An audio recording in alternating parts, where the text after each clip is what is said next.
Hey everyone, welcome back to Bryan's Mysteries and Adventures on Trail.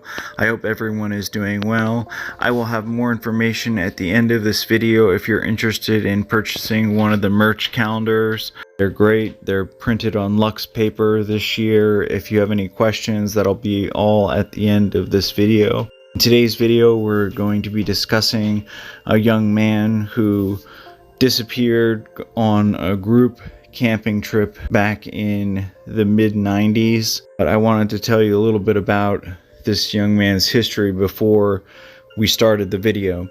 When he was growing up, he always loved the outdoors. He wanted to go fishing. He wanted to go camping. He, at the age of 11, got his parents to agree to let him fly from New Jersey all the way out to northern Minnesota to be a part of this wonderful camp that they have set up there.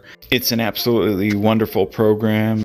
I don't want to mention the name because this incident has nothing to do with their actual program, and I don't want anything to be negative towards their program. In any event, this young man went out. He had a great first year. The following year, his parents let him go out to this camp that was located on this lake called Trowbridge Lake, a beautiful lake. Unfortunately, now it's been developed. There's all these housing projects around it, but at the time, it was just complete greenery. There was forest as far as the eye can see. These are actual pictures from the lake at the time of this incident that we will be discussing.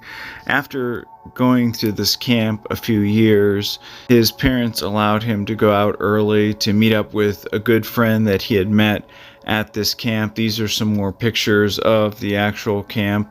As you can see, it's just absolutely beautiful.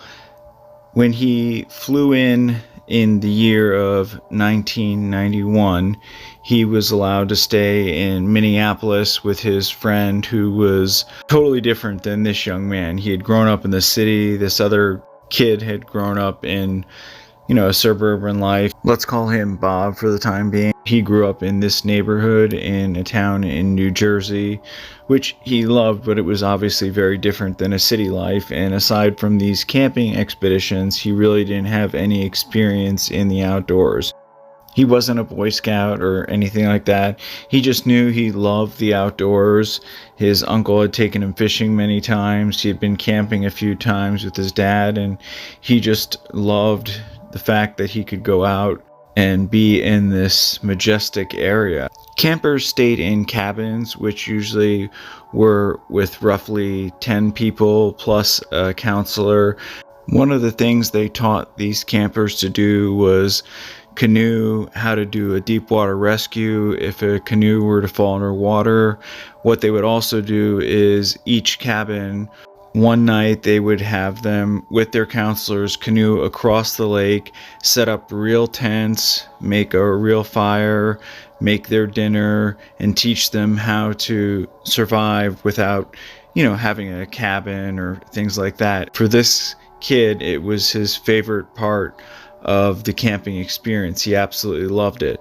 And of course, they always went with roughly 8 to 12 people. These are some more pictures of the actual camp at the time. Sadly, the camp no longer exists. I wanted to show you just how beautiful it was, and if you can imagine canoeing across all the way to the other side of the lake and then setting up camp. Unfortunately, this young man was very allergic to poison ivy, and during this season at the camp, he got poison ivy very bad. It was so bad, in fact, it was around his eyes, his face, his hands, his arms. For those of you that might not know what poison ivy is, it's a 3-leaf plant that grows on a vine. It's usually a little shiny in appearance. It's similar to poison oak, except for poison oak grows on a tree, whereas poison ivy grows on a vine.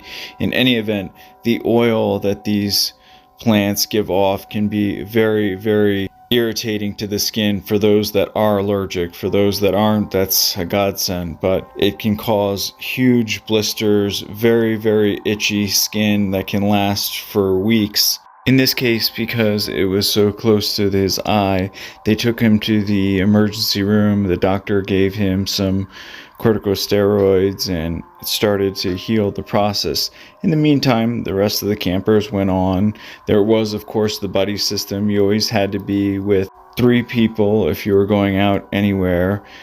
On the night that they were going to take their canoe trip across the lake, this young man couldn't go because of the poison ivy. He elected to stay behind in his cabin by himself. Being as this was over 30 years ago, there was only certain facilities at the camp. There was restrooms and a few showers, but you were encouraged to find a spot in the wilderness and do your business if you could.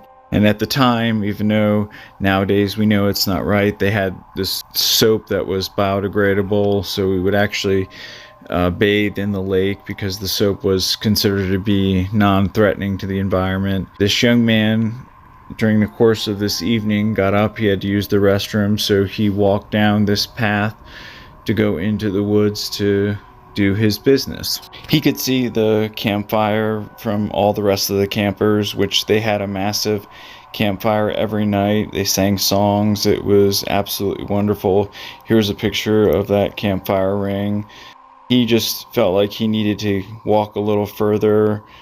Eventually he found a spot. He did his business, but then he saw something in the woods which he thought was a bear, and it startled him. He was only 11 going on 12. He started running in this awkward direction. He didn't know what he was doing, and unfortunately at this point he became disoriented. He looked around in all directions. He couldn't even see the lake. He couldn't see the campfire. He couldn't see any lights, so he really started to panic at this point.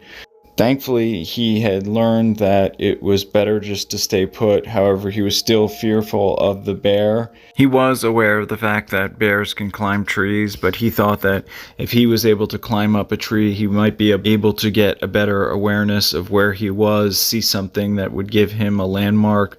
Unfortunately, he was only able to see the lake. He wasn't able to see the trail or anything else that would have helped him, so he decided to stay put. He was getting worried because he knew his counselor was out with the rest of his cabin group across the lake on their camping expedition. What followed was some of the scariest moments of this poor kid's life. Every creak, every noise he heard, it was just absolutely terrifying. He didn't want to fall asleep because he thought he would fall out of the tree, obviously. The stars and the night sky that was so beautiful gave him some comfort. Aside that, he was absolutely terrified. Ironically, the poison ivy that was so bad helped him stay awake because it was bothering him so bad, even though he was so miserable. When dawn finally came, he heard the sound and saw a red-headed woodpecker, which he just thought was absolutely beautiful. Despite how scared he was the entire night, he felt a sense of relief. He knew that the campers would all be back. Someone would come find him. He got down off of the tree and just waited.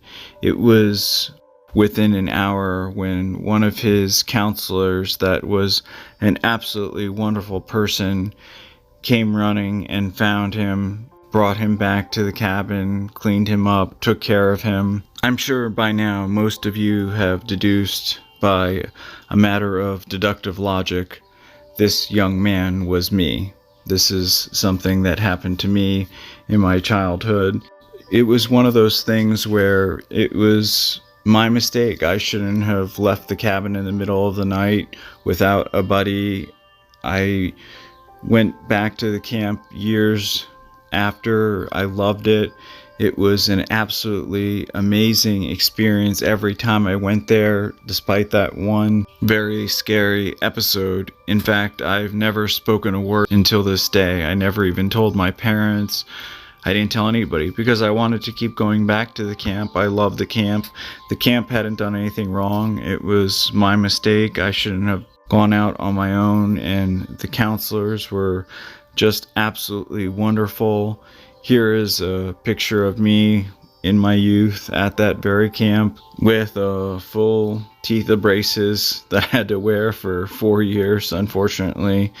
I wanted to share this video with you because it was sort of the starting point of my journey into becoming involved in the outdoors and ultimately getting involved in search and rescue. Here's a picture of the counselor that not only took me to the hospital when I had the really bad poison ivy, but ultimately found me, and I begged him not to tell anybody, and we told him that we would take this to our grave, but I just wanted to share this because it was such a moment in my life that really changed my life. We all wore these wooden name tags. He let me have his that year after camp ended. I still have it to this day, and I still cherish him, and wherever he is, I send out thank you if he ever sees this video. I have no idea where he is today, but he was such a motivating person in my life. And this is another picture of me sitting around the campfire area that we discussed earlier in the video. I wanted to share this video with you because there are obviously dangers when you're doing things like hiking or camping, especially if you're going out alone. There are also a lot of fun things, and it can be a wonderful thing. If I had let that one incident scare me from going out into the woods ever again, I never would have been where I am today. And I just think it's always good to keep learning, never feel like you know everything. Learn from others and never be shy to ask for help, ask for advice, anything, because going out in the woods, hiking, camping, it's a wonderful thing. If you ever have any questions for me, I'm happy to help. And in your local area, there's always people that are in different groups, like Facebook groups or whatever, that are willing to help with any type of questions that you may have. I want to thank you all for watching. As always, you guys are absolutely awesome. I really appreciate you all being patient with me. Special thank you to co.ag for providing the background music. Hopefully I'll see you all in the next one. Take care. Hey everyone, thanks for sticking with me till the end. And what I just said, I didn't mean to sound condescending in any way. A lot of you have given me awesome advice. There's still so much I need to learn, and I'm always looking for advice or anything that you might have to offer. So if you do have any advice, you can always email me or leave a comment, and I really appreciate all your feedback. I wanted to talk a little bit more about the calendars. The 2024 Bryan's Mysteries and Adventures calendar is now available. They are $25. That includes the shipping. They come individually sealed in a plastic bag and in a hard container to protect it during shipping. If you have any questions, please reach out to me. If you feel you can't afford it but would like one, please reach out to me and I'll see what I can do to help you. They are absolutely beautiful. This year I made them with a special Luxe paper. All my information is in the description. You can pay via PayPal, Venmo, or send a check. If that's a problem for you, please just let me know. I'll be happy to work with you in any way I can. I would love for anyone to have one of these calendars. I worked very hard on them, and for those of you that sent in pictures, please send me an email with the shipping address you'd like me to send it to. As promised, I will send you a calendar, and again, I thank you for all your submissions. I'm currently working on several cases that I will be presenting within the next couple of weeks, but if you have any case suggestions, as always, please email me or send me a comment, and I will definitely cover the case. Thank you, and I hope everyone is doing well. See you next time.